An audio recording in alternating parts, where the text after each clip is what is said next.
Spirito Santo.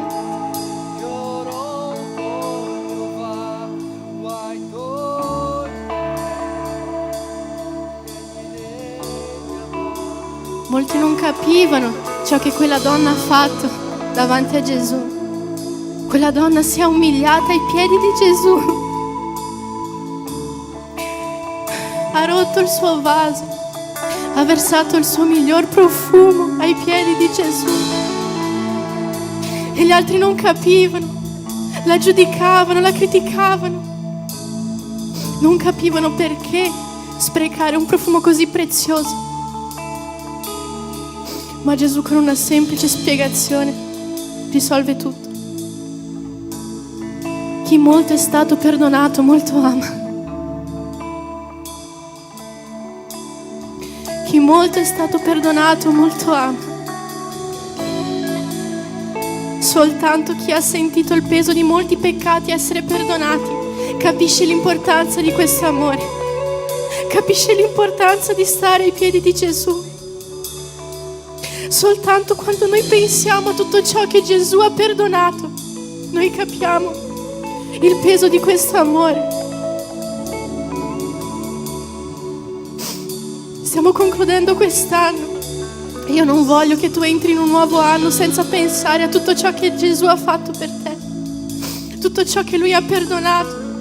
Noi non eravamo degni di essere perdonati, non siamo degni, ma Lui ha perdonato.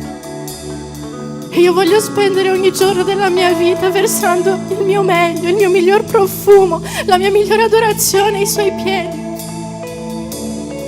Non perché io sono degna, ma perché Lui sì. Chi molto è stato perdonato, molto ama. Dove il peccato ha abbondato, la grazia è sovrabbondato su di noi.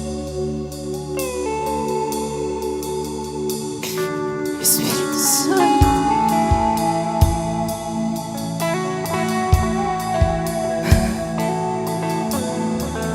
Non importa il prezzo, Non importa, e non importa il prezzo, non importerà il prezzo, noi lo pagheremo.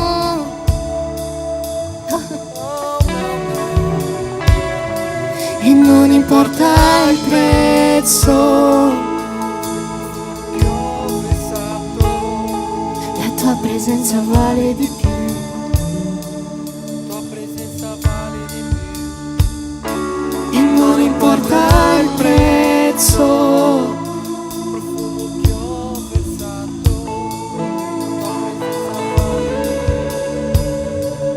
tua presenza vale. e non importa il prezzo del profumo che ho versato, la tua presenza vale di più. Tua presenza vale di E non importa il prezzo del profumo che ho versato, la tua presenza vale di più. La tua presenza vale di più. E non importa il prezzo del profumo che ho versato, la tua presenza vale di più. La tua presenza vale di più. E non importa il prezzo del profumo che ho versato, la tua presenza vale di più. Dichiara io rompo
tuoi piedi, ai piedi del mio amato.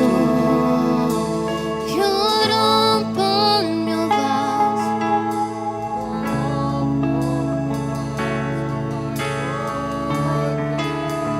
ai piedi del mio amato.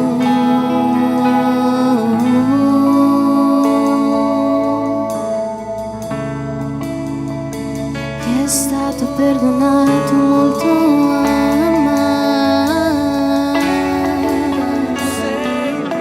Noi ti amiamo, Gesù, perché tu ci hai amato per primo.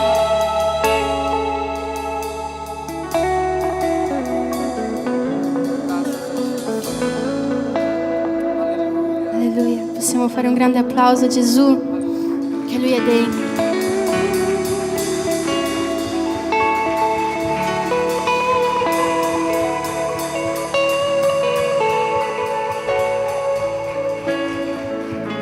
Possiamo accendere le luci qua.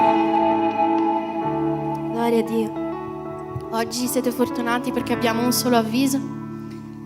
Se potete mettermi il banner qui. Grazie. Il nostro ultimo culto, il culto di Capodanno, che ci sarà martedì 31 dicembre, avremo la cena alle ore 8 e alle ore 22, alle ore 10 inizierà il nostro culto, andrà fino a mezzanotte ovviamente, poi festeggeremo tutti insieme.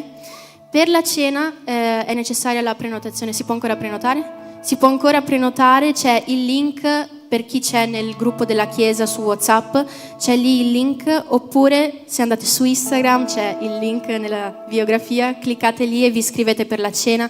Venite, sarà un momento molto prezioso in cui celebreremo la fine di quest'anno e l'inizio di un nuovo anno benedetto, in nome di Gesù, amen. E questo è stato il nostro unico avviso.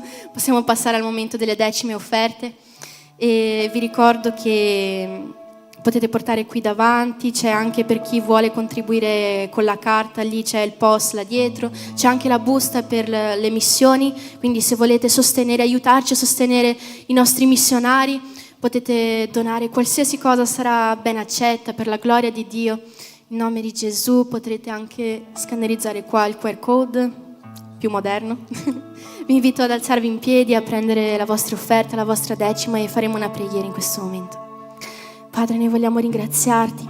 Ti ringrazio per questo culto, ti ringrazio per questo momento che abbiamo insieme. Ti ringrazio perché la tua presenza è qua. Tu sei già qua e ti muovi in mezzo a noi e agisci in mezzo a noi. Ti ringrazio per la vita di ogni persona che è qua, Signore. Ti ringrazio perché tu sei fedele, tu sei buono e la tua bontà ci accompagna ogni giorno, Signore. E io dichiaro, Signore, che tutto ciò che noi abbiamo è tuo, Signore. Noi abbiamo appena dichiarato questo in questa canzone che abbiamo cantato. Tutto ciò che noi siamo e tutto ciò che noi abbiamo è tuo, Signore, che noi possiamo mettere a tua disposizione tutto ciò che noi abbiamo, Signore.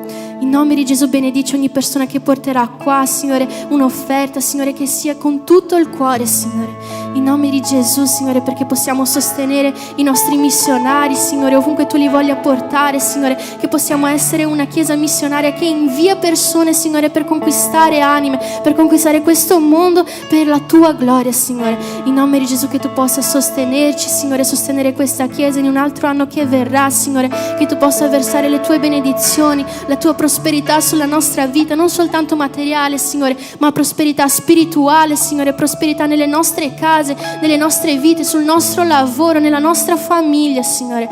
Noi ti chiediamo che tu possa accompagnarci, Signore, che la tua presenza possa essere con noi, Signore, in nome di Gesù. Amen.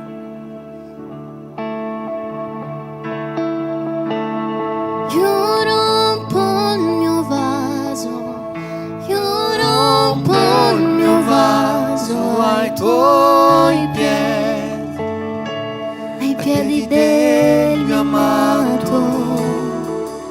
Io rompo il mio vaso, io rompo il mio vaso ai tuoi piedi, ai piedi del mio amato. Io rompo il mio vaso, io rompo il mio vaso ai tuoi piedi.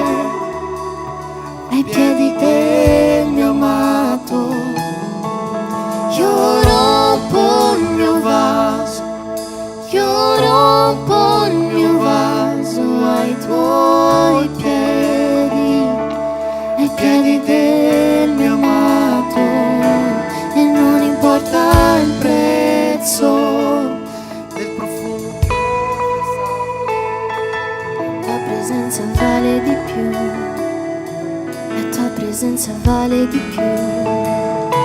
E non importa il prezzo del profumo che ho versato, la tua presenza vale di più, la tua presenza vale di più.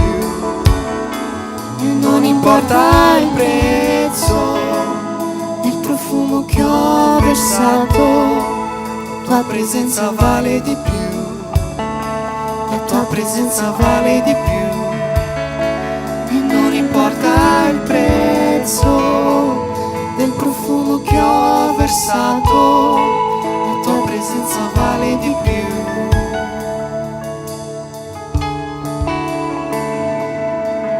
Io rompo il mio vaso, io rompo il mio vaso ai tuoi piedi, ai piedi del mio amato. Io rompo il mio vaso, io rompo il mio vaso ai tuoi piedi, ai piedi del mio amato.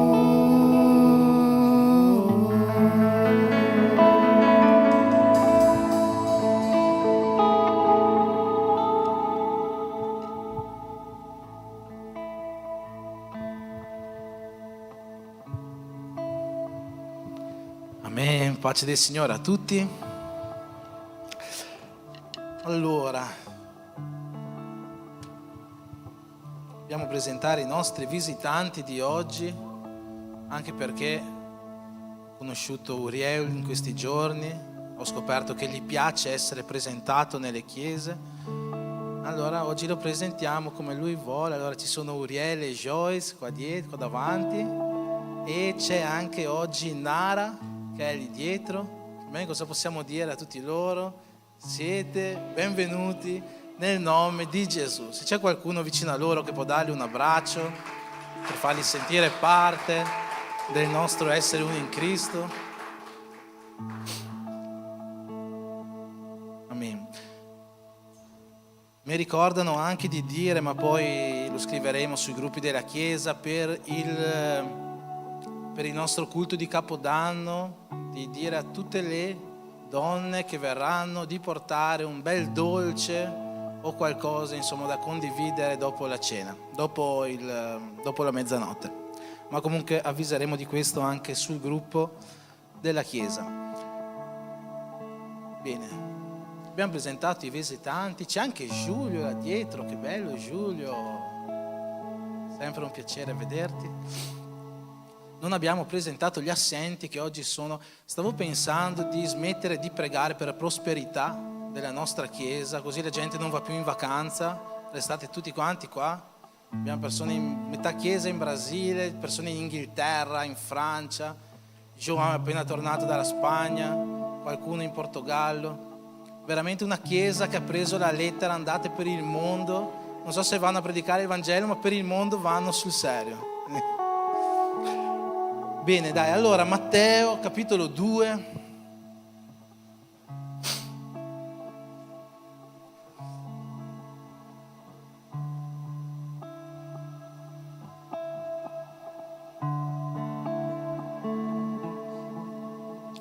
Matteo, capitolo 2.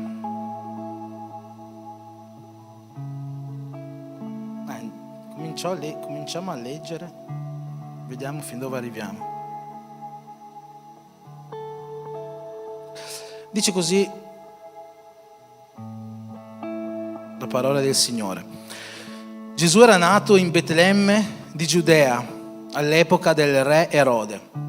Dei magi d'Oriente arrivarono a Gerusalemme dicendo: dov'è il re dei Giudei che è nato? Poiché noi abbiamo visto la sua stella in Oriente e siamo venuti per adorarlo. Udito questo, il re Erode fu turbato e tutta Gerusalemme con lui. Riuniti i capi dei sacerdoti e gli scribi del popolo, si informò da loro dove il Cristo doveva nascere.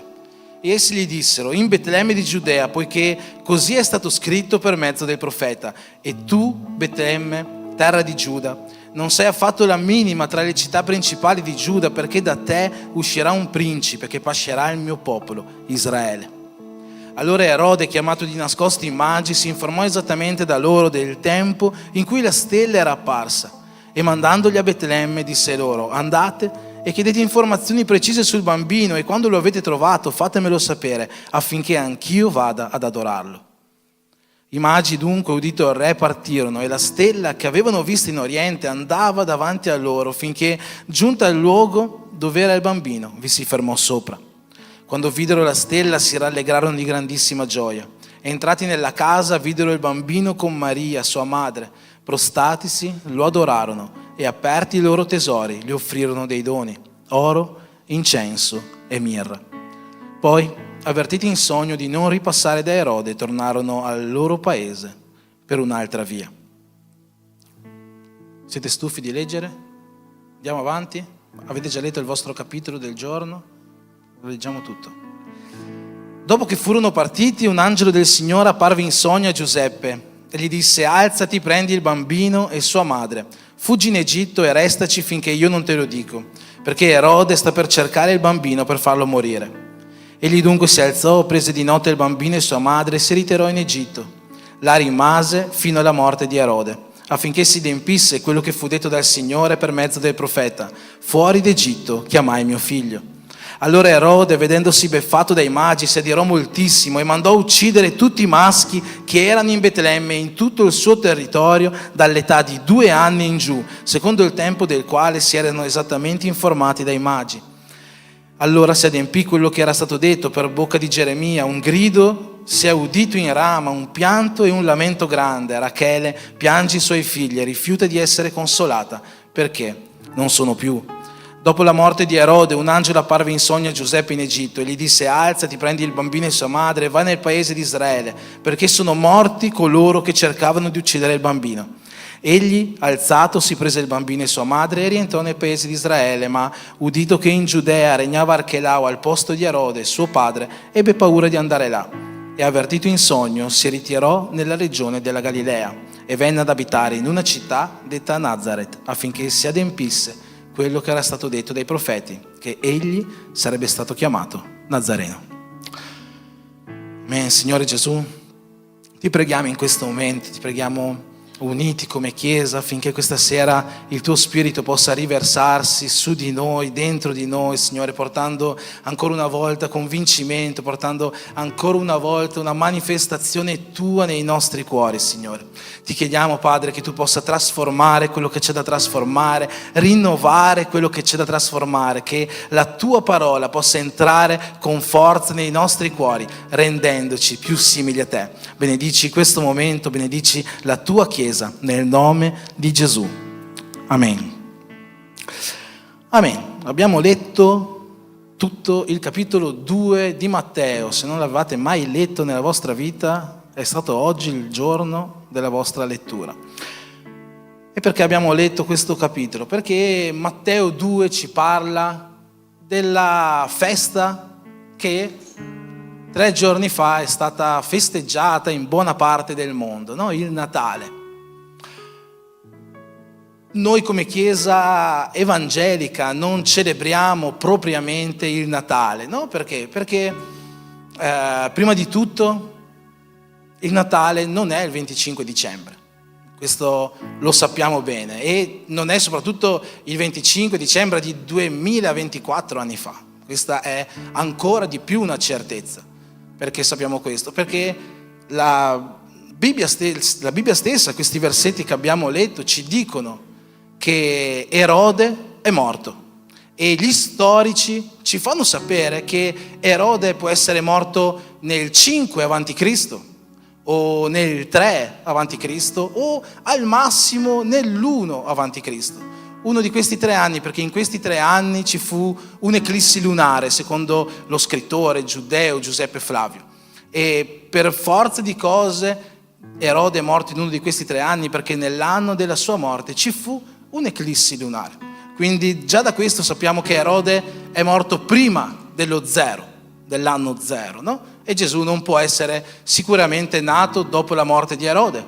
Sicuramente è nato almeno 2 anni prima della morte di Erode, secondo quello che abbiamo appena letto. Quindi può essere nato il 7, può essere nato il 5 o può essere nato il 3 avanti Cristo, all'incirca in questi anni qua. Quindi sicuramente il vero Natale, il primo Natale della storia non è stato il 25 dicembre dell'anno 0.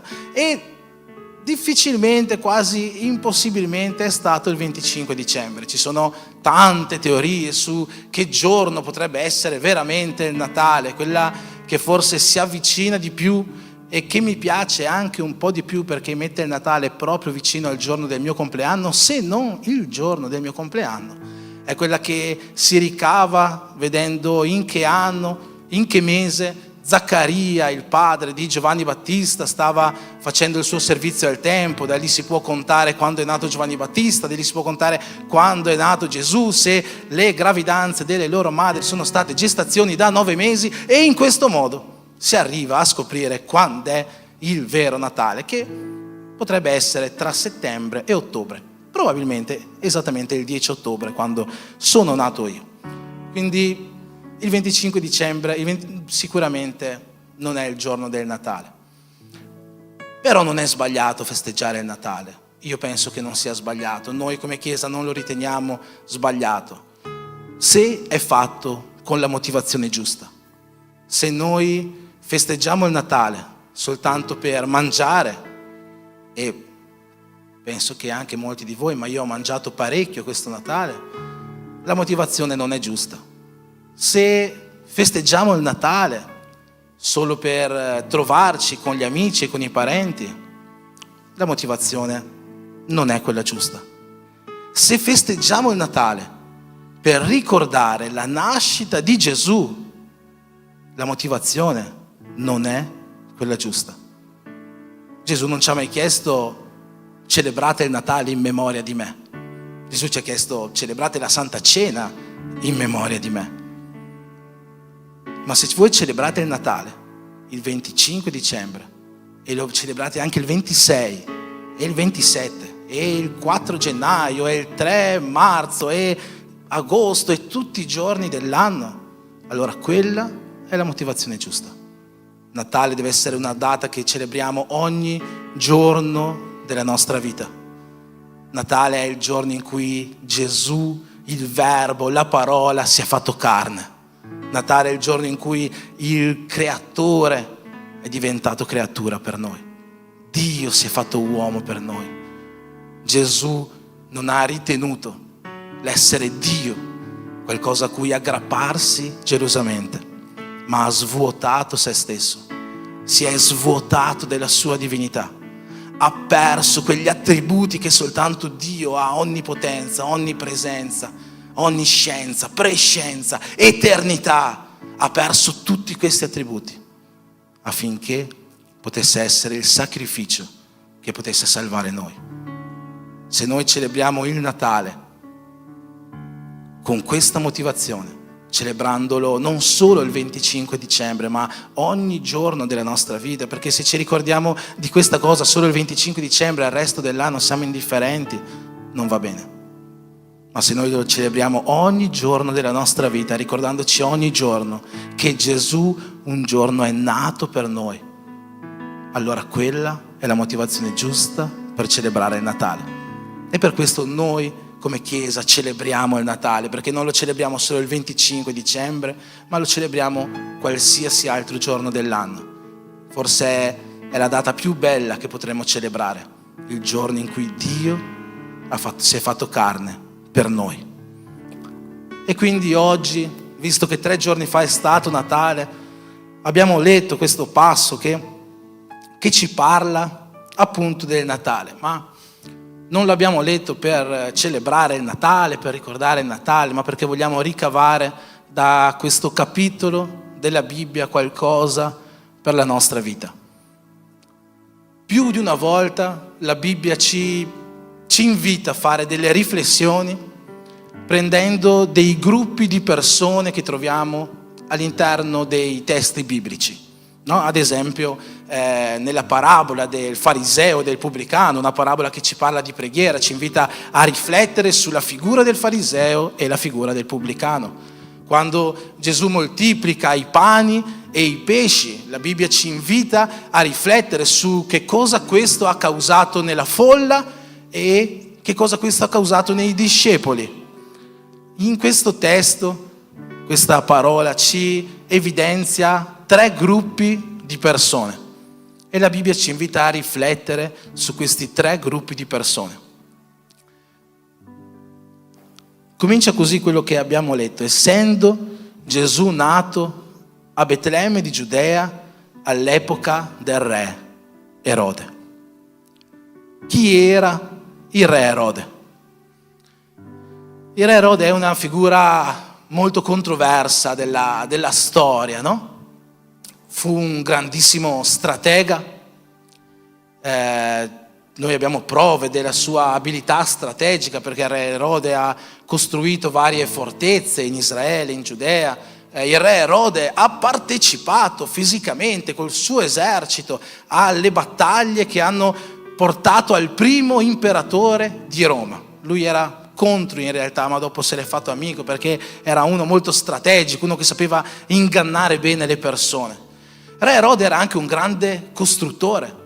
Ha ampliato il Tempio di Gerusalemme facendolo diventare un tempio che non perdeva con il Tempio di Salomone. Ha costruito il porto di Cesarea, ha costruito tante cose. Re Erode era anche un grande costruttore.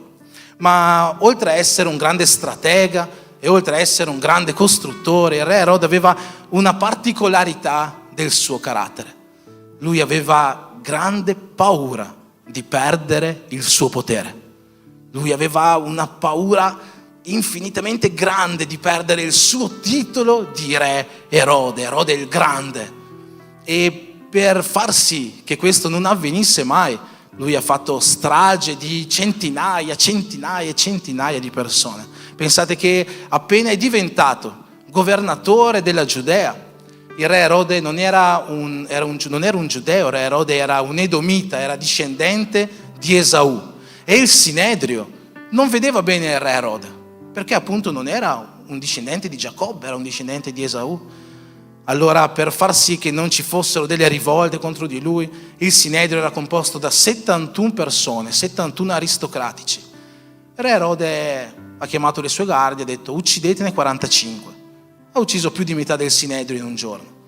Successivamente, per paura di perdere il suo trono, ha ucciso una delle sue 9 mogli, la sua preferita, ha ucciso i suoi figli, ha ucciso la suocera, ha ucciso un sacco di gente. Era proprio un sanguinario. Prima di morire, quando già sapeva che ormai non ci sarebbe stato più niente da fare, è morto per malattia, era già sul letto di morte, ha detto: visto che in Israele nessuno mi piangerà, fate così, chiamate più di 100 aristocratici da tutto Israele, metteteli dentro l'ippodromo di Gerico e sterminateli tutti. Così il giorno del mio funerale sicuramente ci sarà qualcuno che piangerà, non piangerà per me, ma piangerà per queste persone che ho fatto uccidere.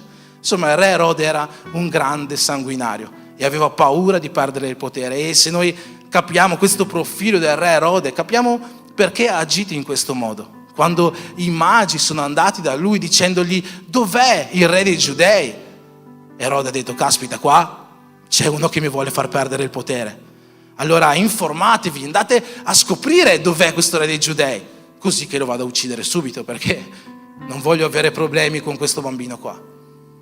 Il re Erode rappresenta quel gruppo di persone che proprio non sopportano Gesù. E sapete, sembra incredibile, ma al mondo o ci sono persone che amano Gesù o ci sono persone che non sopportano Gesù. E magari a dirlo a credenti non sembra una cosa così normale, eppure è proprio vero. Ci sono persone che non sopportano, che odiano Gesù. Mi ha mandato un video la pastora Andrea qualche giorno fa di uno che diceva: sai perché Dio è l'unico Dio, l'unico vero Dio, l'unico Dio esistente? Perché è l'unico che il mondo odia. E se ci pensiamo è vero. Chi di noi odia Zeus? Nessuno di noi odia Zeus. Perché? Perché non esiste.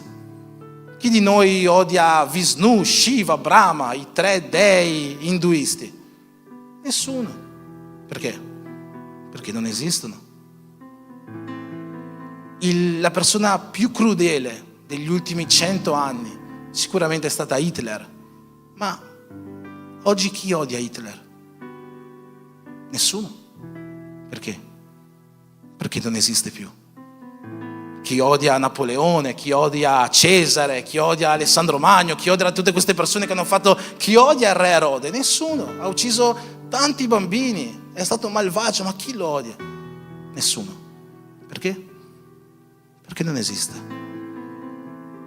E perché così tanta gente odia Gesù? Perché così tanta gente odia Dio? Perché così tanta gente bestemmia contro Dio?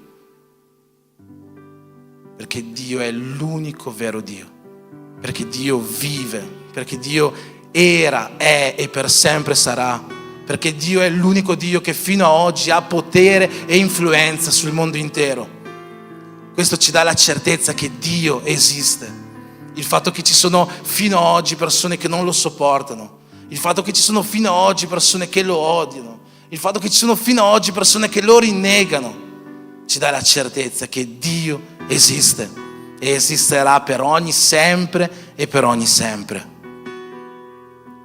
Il primo gruppo di persone che questo testo ci mostra è proprio il gruppo di persone che sono come Erode, persone che non sopportano Gesù, persone che non riescono proprio a vedere davanti, a sentire parlare di Gesù, che vogliono uccidere Gesù. E forse questo non è un messaggio per la Chiesa, forse non è un messaggio per i credenti, ma forse sì. In Ebrei al capitolo 6 c'è scritto che tutte le volte che noi pecchiamo e non ci pentiamo dei nostri peccati e continuiamo a commettere lo stesso peccato, lo scrittore di Ebrei ci dice che noi crocifiggiamo ogni giorno Gesù esponendola in fiamme. Ovvero noi uccidiamo ogni giorno Gesù quando noi continuiamo a commettere lo stesso peccato. Ci sono così tante persone che odiano Gesù. Perché lo odiano? Perché queste persone sono persone malvagie, che sanno di essere malvagie, ma che hanno orgoglio e non si pentono del loro peccato, che hanno troppo orgoglio per tornare indietro da queste loro vie, che hanno troppo orgoglio per arrendersi al loro Salvatore. Allo stesso modo, quando noi pecchiamo e commettiamo lo stesso peccato e magari diciamo Dio scusami e poi lo commettiamo di nuovo e diciamo Dio scusami e poi lo commettiamo di nuovo, fratelli, penso che sto parlando a tutte persone che hanno un quoziente intellettivo superiore al mio. Dio non si prende in giro. Nessuno di noi può dire Dio scusami sapendo che rifaremo di nuovo quello che abbiamo appena fatto. Dio non si fa prendere in giro da noi. Dio è onnisciente, Dio è presciente, Dio già sa che tu farai quello che ancora non hai pensato di fare. Dio non si prende in giro. E ogni volta che noi commettiamo lo stesso peccato, noi crocifiggiamo ogni volta Gesù esponendolo di nuovo a infamia. La lettera agli Ebrei in questo versetto ci dice che per queste persone non ci sarà ravvedimento. Il primo gruppo di persone sono queste persone che odiano Gesù. Ma sapete che cosa succede a queste persone che odiano Gesù, che vogliono uccidere Gesù, che cercano di andare contro a Gesù? Lo abbiamo letto successivamente. Il re Erode è morto. Chiunque cerca di alzarsi contro Gesù, prima o poi cade. Nel corso di questi 2000 anni si sono alzate teologie contro Gesù, ma sono morte. Si sono alzate filosofie contro Gesù, ma sono morte. Si sono alzate ideologie, si sono alzati uomini, si sono alzati persecutori, ma tutti quanti loro sono caduti. E Gesù ancora vive. La sua Chiesa è ancora in piedi. E i figli di Dio hanno la promessa che vivranno per l'eternità. Amen. Hai perso di dire un amen adesso, lo rispetto. Gesù ancora vive. I suoi persecutori no, ma Gesù ancora vive. La Chiesa è ancora qua. E i figli di Dio che siamo noi abbiamo la promessa che vivremo per l'eternità. Amen. Il secondo gruppo di persone che noi troviamo in questo testo sono quelle da cui Erode subito va a informarsi. I magi arrivano a Gerusalemme e dicono: dov'è il re dei Giudei? Allora Erode subito chi chiama? Gli scribi e i farisei, i sacerdoti. Perché chiama loro? Perché loro sono le persone che studiavano la legge, sono le persone che studiavano l'Antico Testamento, sono le persone che conoscevano ogni profezia della Bibbia. Infatti appena gli fa la domanda, subito lo scriba va da lui e gli dice: nascerà a Betlemme perché sta scritto, e tu Betlemme non sei la minima tra tutte le città di Giuda, perché da te nascerà un principe. Subito Erode va da loro e pensate, questi scribi, questi sacerdoti, i giudei, che quello che più stavano aspettando e fino ad oggi lo stanno aspettando era l'arrivo del Messia. E vengono a sapere: Gesù è nato, il Messia è nato, il Cristo, il Salvatore del nostro popolo è nato. Abbiamo la prova con le scritture. I magi hanno visto la sua stella, e quando dicono la sua stella, fratelli, non si stanno riferendo alla stella cometa. Oggi abbiamo tutte quelle belle rappresentazioni di Natale, i teatrini, le hanno fatte anche i bambini, questi 3 re magi che vanno per il deserto, dall'Oriente fino a Betlemme a incontrare Gesù, ma non è andata proprio così. Prima di tutto i magi non erano re, no? La Bibbia non ci dice i re magi, erano solo magi. I magi non erano 3. La Bibbia non dice i 3 re magi, dice sono solo magi. Si pensa che siano 3 perché avevano 3 doni, ma magari erano 10 con 3 doni, e non erano re comunque, erano solo. E non c'era la stella cometa, non c'era la stella cadente, non c'era una supernova che ha attraversato la galassia fermandosi sulla casa di Maria. E in realtà, no, di solito in queste rappresentazioni, anche nel presepe c'è la mangiatoia, no? I magi non sono mai andati alla mangiatoia.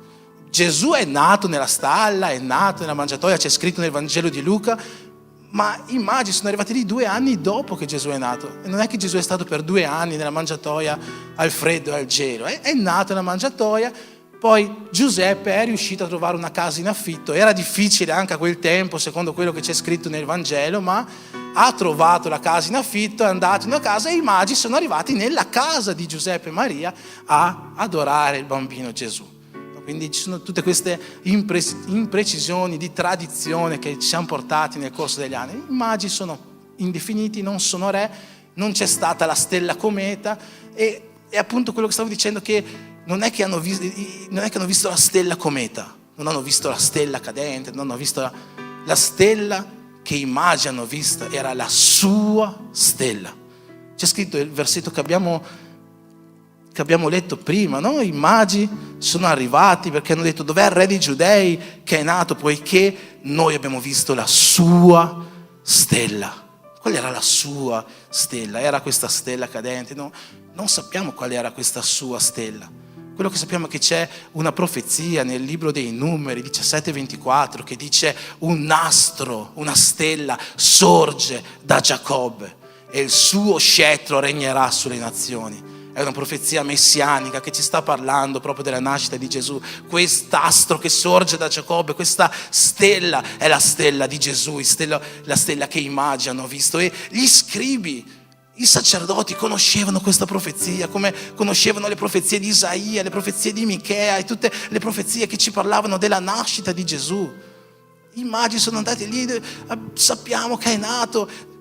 Betlemme è distante 8-9 chilometri da Gerusalemme, non è tanto lontano, si può andare anche a piedi. Eppure gli scribi e i sacerdoti, che tanto aspettavano l'arrivo di Gesù, che tanto avevano sentito parlare, che era la cosa che più desideravano, non si sono mossi dal loro palazzo. Solo i magi sono andati fino alla mangiatoia, alla casa. Solo i magi sono andati fino da Gesù. Ma gli scribi, i farisei, i sadducei, i sacerdoti, i grandi teologi di allora, i giudei che aspettavano l'arrivo di Gesù, non si sono mossi. Chissà, forse hanno pensato: questo Erode qua è un pazzo. Se noi ci muoviamo da qua per andare ad adorare il re dei giudei, questo qua ci taglia la testa a tutti quanti. Probabilmente hanno pensato questo. Questo secondo gruppo di persone sono quelle persone che vengono in chiesa il sabato, sono quelle persone che magari fin da piccoli hanno fatto la scuola biblica domenicale, quelle persone che hanno già vissuto esperienze, che hanno già, come c'è scritto, gustato esperienze con lo Spirito Santo, le persone che hanno già ricevuto e hanno visto profezie compiersi nella loro vita, ma che quando è stato il momento di adorare Gesù si sono tirati indietro, forse per paura di perdere qualcosa. Quello che noi non possiamo fare quando si parla di Gesù è restare indifferenti. Abbiamo detto che Gesù vive, che Gesù è reale e abbiamo avuto la certezza di questo. E davanti a Gesù, davanti alla grandezza di quello che Gesù ci può dare, ci può offrire, che Gesù è, noi non possiamo restare indifferenti. O scegliamo non mi interessa, lo rifiuto, lo odio, lo rinnego, lo uccido, oppure scegliamo lo adoro. La strada, la via in mezzo a queste due non esiste, non c'è. O è uno o è l'altro. Dio stesso non ti permette di dividere la sua adorazione con qualcun altro. Dio stesso è troppo geloso affinché tu possa concederti a Lui un po' e un po' di là. Questo non può essere. Quando noi siamo davanti a Gesù, quando noi andiamo all'incontro di Gesù, noi dobbiamo compiere una scelta. E la scelta deve essere totale. Non può essere, sì, io scelgo Gesù ma non cambio vita. Sì, io scelgo Gesù ma non rinuncio a questo. Sì, io scelgo Gesù ma non voglio perdere questo. Non è così. Con Gesù è o tutto o niente. Perché anche la metà, una percentuale, una particina, tu sei già dall'altra parte. Non sei più dalla parte di Gesù. Penso che questo testo, più di ogni altra cosa, ci parla di questo. Compiere una scelta. Vogliamo veramente andare all'incontro di Gesù come i magi stavano facendo? O vogliamo essere come Erode che dice no, io vado là soltanto per ucciderlo semmai? O vogliamo essere come questi scribi che avevano tutte le prove? La famiglia credente, venivano da una casa credente, hanno provato, hanno visto, Dio ha parlato con loro, hanno sentito la presenza dello Spirito Santo durante le lodi, ma hanno detto io preferisco di no, non voglio rinunciare a quello che ho, non voglio perdere il mio titolo di scriba, il mio titolo di sacerdote, o peggio non voglio perdere la mia vita. Gesù è molto chiaro quando ci parla di come devono essere i suoi discepoli. Una persona che non è in grado di abbandonare sua madre, suo padre, la sua famiglia, i suoi amici per seguirlo,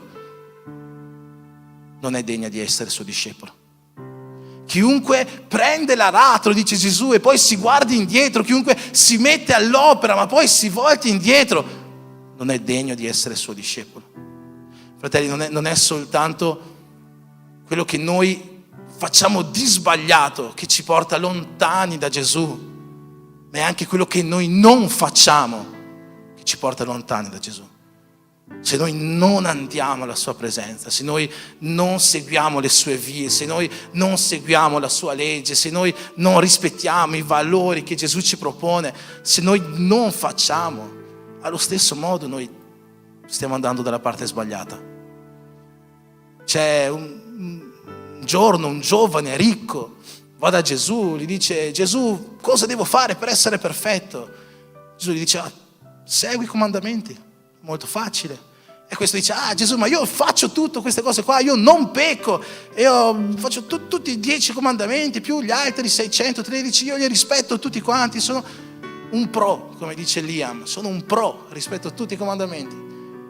E Gesù gli dice, bravissimo, allora adesso, visto che sei ricco, non c'è nei comandamenti, però prendi quello che hai, donalo ai poveri, vedrai che ti si aprirà una porta nel regno dei cieli.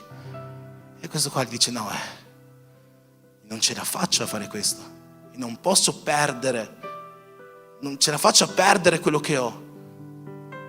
E Gesù allora dice quella frase famosa, è più facile che un cammello passi per la cruna di un ago piuttosto che un ricco entri nel regno dei cieli.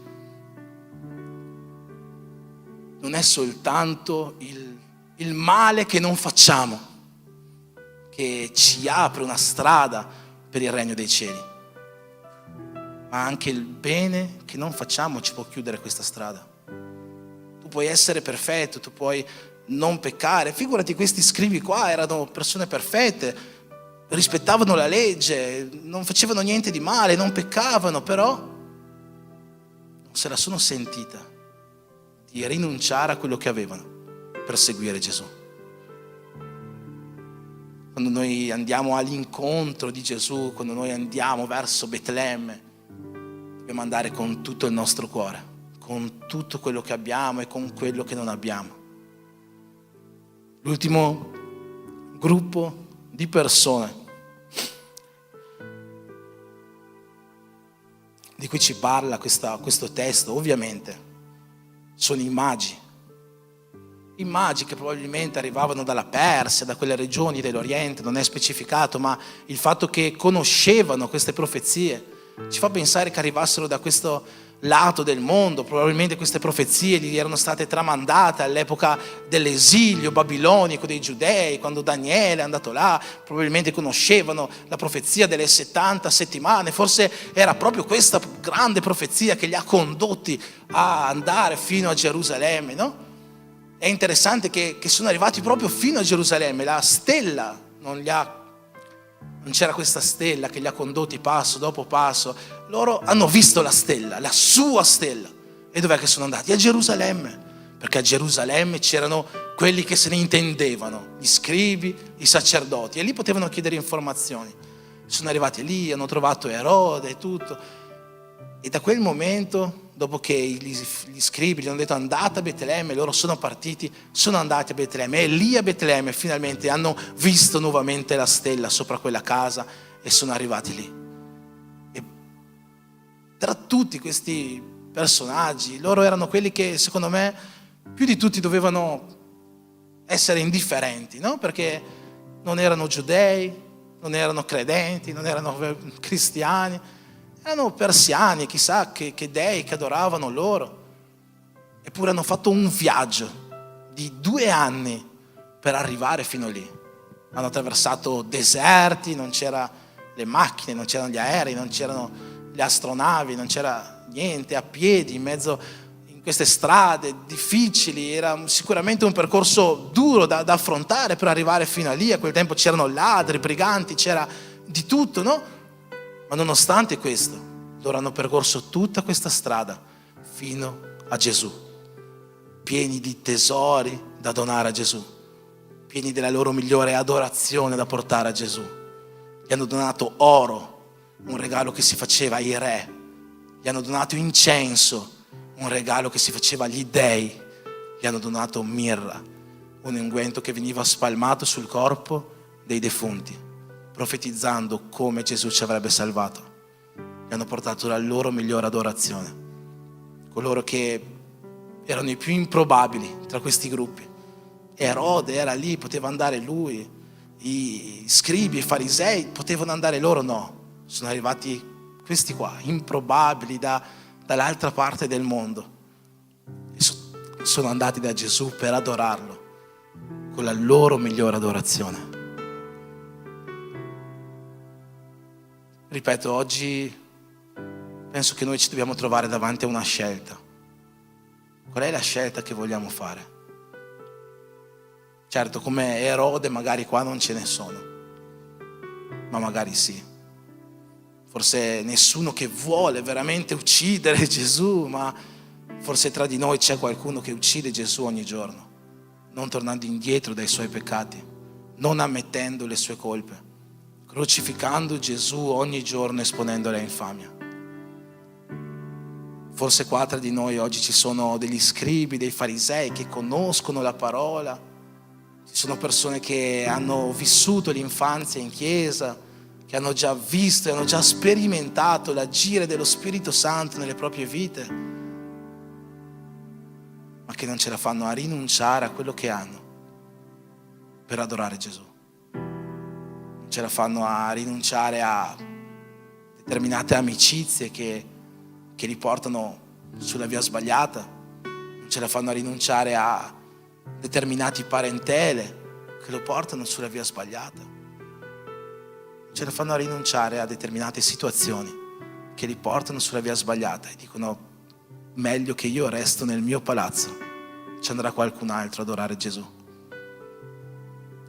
Ma se oggi tu sei come uno di questi magi che non ti interessa quanta strada c'è da fare, non ti interessa quanto difficile sarà il percorso, forse neanche conosci così tanto bene Gesù, ma hai sentito parlare di Lui, hai voglia di vivere più esperienze con Lui, forse hai sentito qualche tuo leader, qualche tuo parente, qualche amico dire e raccontare grandi testimonianze di quello che Gesù ha fatto nella sua vita, e anche tu vuoi vivere le stesse cose meravigliose perché Gesù vive e fino ad oggi può portare queste cose anche nella tua vita.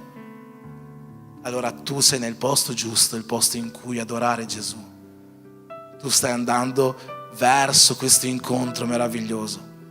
C'è un versetto che abbiamo letto che è meraviglioso, quando i magi sono arrivati alla casa di Gesù, poi sono stati avvertiti in sogno di non passare da Erode, c'è scritto nella Bibbia, e loro se ne tornarono per un'altra via.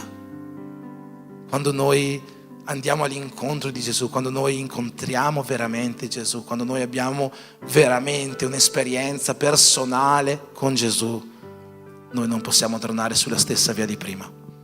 Noi sempre torneremo per un'altra via.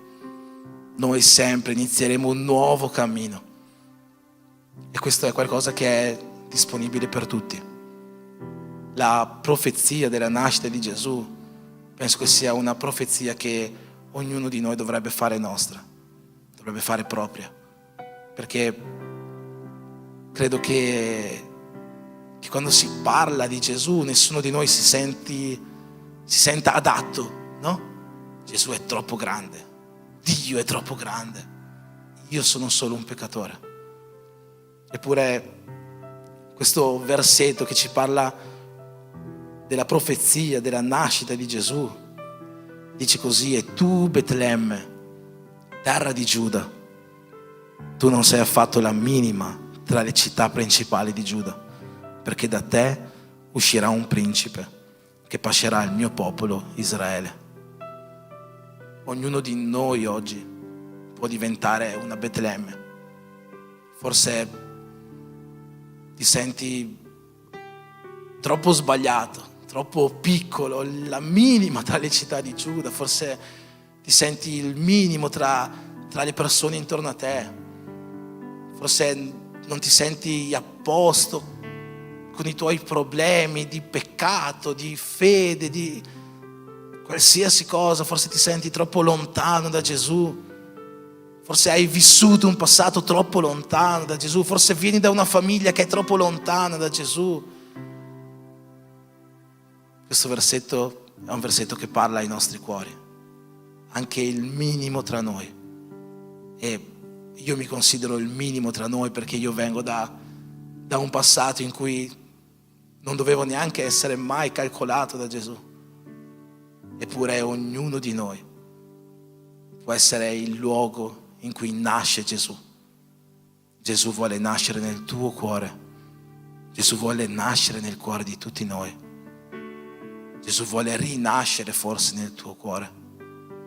Se forse tu sei questo scriba, fariseo, sacerdote che conosci tutta la parola ma non te la sei sentita in passato di andare a Betlemme, di andare all'incontro col Salvatore. Forse Gesù vuole rinascere nel tuo cuore. Forse tu sei la Betlemme che Gesù sta aspettando, un luogo in cui portare vita, un luogo in cui portare luce, un luogo in cui portare pace. Io voglio invitarti ad alzarti in questo momento.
Ogni anno, l'ultimo culto dell'anno, ormai è diventata una tradizione. Sono solito fare un appello. Non è che qua facciamo gli appelli tutti i culti, tutti i giorni. Abbiamo perso questa usanza. Ma una volta ogni tanto penso che sia buono. La parola di Dio ci dice che chiunque avrà confessato con la sua bocca Gesù come proprio Signore sarà salvato. Che cos'è questo appello, per chi non lo sapesse? Chi non ha mai confessato Gesù come suo Salvatore davanti alla Chiesa può venire qua davanti e semplicemente ricevere una preghiera, niente di più. È qualcosa che la Bibbia ci chiede di fare, è qualcosa che noi desideriamo fare, è qualcosa che a Dio piace. È necessario venire davanti alla Chiesa, è una cosa che mi fa passare vergogna. Fratelli, io ci ho messo quasi 2 anni per farmi passare la vergogna di andare davanti a fare questa dichiarazione. No dai, 2 no, ma 1 ce l'ho messo. Ma prendiamo l'esempio dei magi. Se tu oggi vuoi, e non l'hai mai fatto, ma vuoi confessare Gesù come Signore della tua vita, se tu vuoi dire io voglio perdere questo orgoglio che mi impedisce di ammettere che sono un peccatore e voglio dire che la mia vita da oggi appartiene a Gesù, allora io ti invito qua davanti semplicemente per fare una preghiera insieme. Non c'è niente di vergognoso in questo, però se tu vuoi farlo sarà qualcosa di meraviglioso nel regno dei cieli e per tutta la Chiesa. Ci sono stati i farisei, gli scribi che non se la sono sentita di uscire dal loro posto, dal loro palazzo. Ci sono stati i magi che per andare all'incontro di Gesù sono usciti dal lontano Oriente per andare fino alla casa del piccolo Salvatore appena nato. Se oggi tu vuoi dichiarare questo, se vuoi dichiarare che Gesù è il tuo Salvatore, io ti invito a fare come questi magi, uscire qua davanti, nessuno ti prenderà in giro, anzi ci saranno soltanto persone che glorificheranno Dio per questa tua scelta. Finché la lode canta, se qualcuno vuole farlo, dopo pregheremo insieme.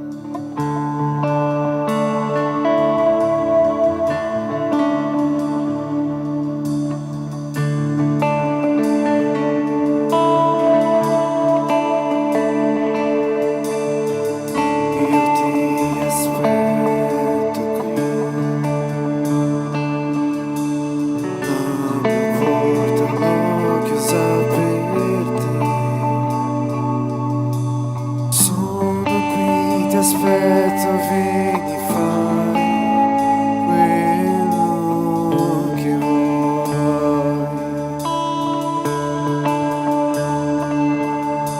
Ho già il cuore pronto per te. Ti prego, vieni, riempi oggi qui. Ti dono tutto ciò che ho e sogni, anche chi non sogna.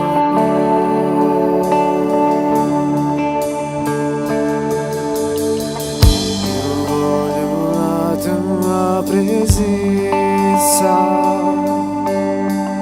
il desiderio del mio cuore.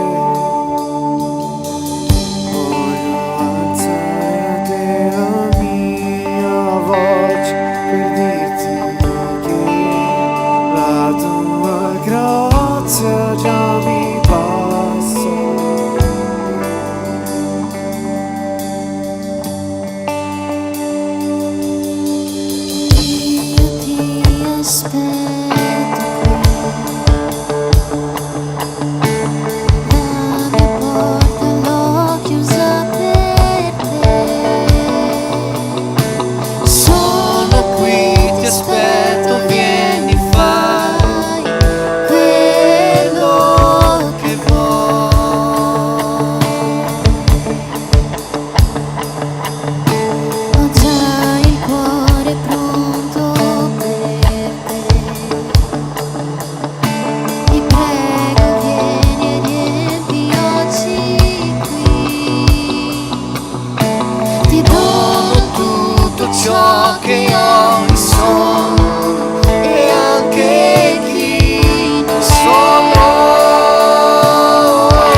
ringraziamo, Signore, per questa serata, Signore. Ti ringraziamo per quello che hai ministrato questa sera ai nostri cuori, per come la tua parola, Signore, può avere toccato ognuno di noi e attraverso di questa, Signore, tu possa portare un cambiamento nelle nostre vite.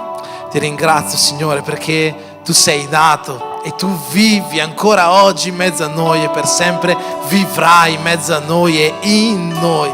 Ti ringrazio perché tu sei il vero Dio, il Dio che vive, che è vissuto e che per sempre vivrà. Ti ringrazio perché per mezzo tuo la tua Chiesa è ancora in piedi. Ti ringrazio perché attraverso di te e attraverso la fede che noi abbiamo in te, noi vivremo l'eternità insieme a te. Benedici, Signore, la tua Chiesa e genera in noi una generazione come quella dei magi, Signore. Persone che non guardano agli ostacoli, non guardano agli impedimenti, ma che percorrono qualsiasi via pur di arrivare fino a te.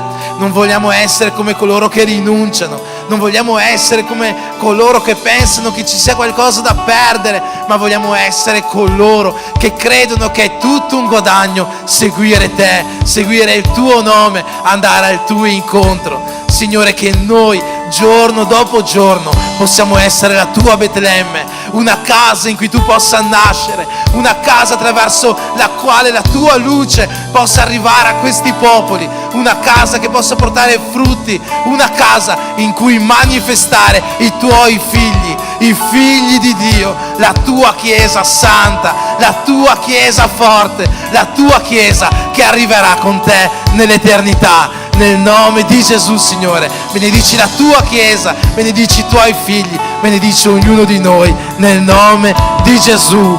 Amen.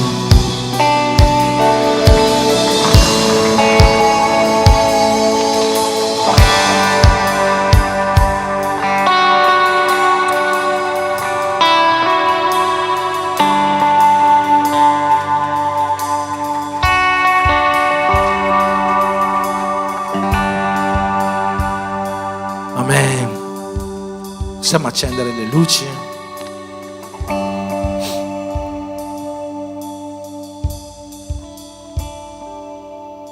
Stiamo per terminare la nostra serata insieme. Ci sono stati compleanni questa settimana da festeggiare. Qualcuno che ha compiuto gli anni dall'ultimo sabato fino ad oggi. No compleanni, no compleanni. Nessuno ha compiuto gli anni. Che brutto, eh? Si vede che Gesù è nato il 10 ottobre davvero allora, perché... Vabbè, allora se nessuno ha compiuto gli anni possiamo ricevere la benedizione da parte di Dio, pregare per la nostra settimana, per le nostre case. Signore Gesù, ti chiediamo, Signore, che la tua pace possa regnare, Signore, sulle nostre case. Ti chiediamo che la tua gioia, la tua allegria possa riempire le nostre famiglie, che il tuo amore, che la tua unità, Signore, possa essere una fortezza, Signore, per ognuno di noi. E che l'amore di Dio Padre, che la grazia di suo Figlio Gesù Cristo e che lo Spirito Santo di Dio sia con tutti quanti noi e come uno in Cristo possiamo dire Amen.